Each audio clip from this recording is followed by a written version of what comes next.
We are a free facility that's operated by the Army Corps of Engineers, and our mission is to educate people on the maritime industry in the Great Lakes, as well as the Corps of Engineers' role in Great Lakes navigation, dredging, making sure the channels are deep enough for the cargo vessels to move through.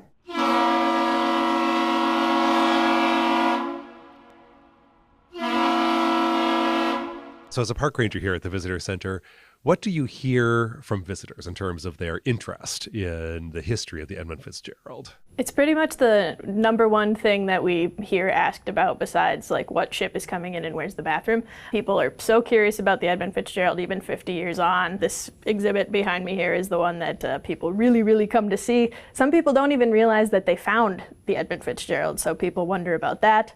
But yeah, people are very interested in it. We hear people back here playing the song like almost daily in the summer, honestly. They just spontaneously... Yep, just put it on their phone. Listen to it. Do you want to just sort of describe what the exhibit is here? We have a whole wall, which is basically a timeline of the Edmund Fitzgerald, like from when it was commissioned, built, launched, throughout its career, and then of course that fateful trip in 1975.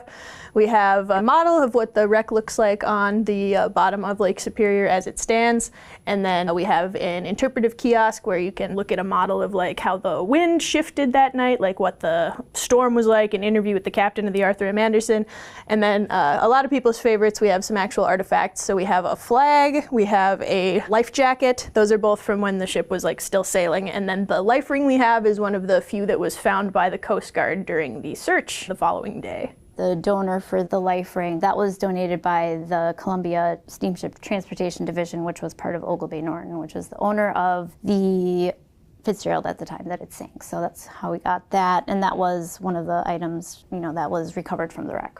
One thing that we haven't had on display with the Fitzgerald is this nice model that we have that was made by one of our long-term volunteers, Joe Zajac. Spent a lot of time and took a lot of pride in that model, and it's nice to have that on display. We use the Edmund Fitzgerald shipwreck as a topic for one of our educational programs, and the main point that we want to get through to people is that there were no survivors in this wreck. So sometimes we compare it to the Titanic, which was actively sinking for over 2 hours and had over 700 survivors, versus the Fitzgerald, which only had 29 people and no survivors. So the survivors that were on the Titanic had all this first-hand information about what happened during the shipwreck and could provide information to the people investigating it, whereas there was none of that for the Fitzgerald. And though there have been a number of investigations and teams sent down to try to figure out what happened, there's a lot of theories, but no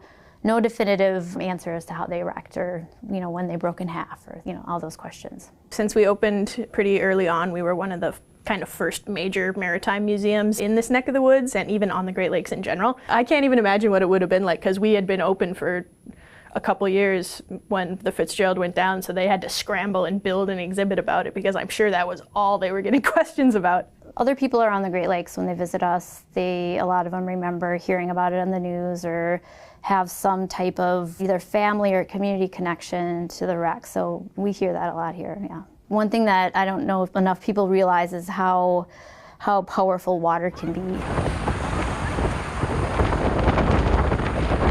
There were a lot of different theories, and those theories weren't agreed on by everyone, and conflicting theories and people that didn't agree with them. And even though there weren't any survivors, the wreck did produce a couple of positive things in terms of current mariner safety and improvements to navigation. So despite the tragedy that the shipwreck brought, it did bring about a lot of positive changes in terms of the safety and navigation for mariners today.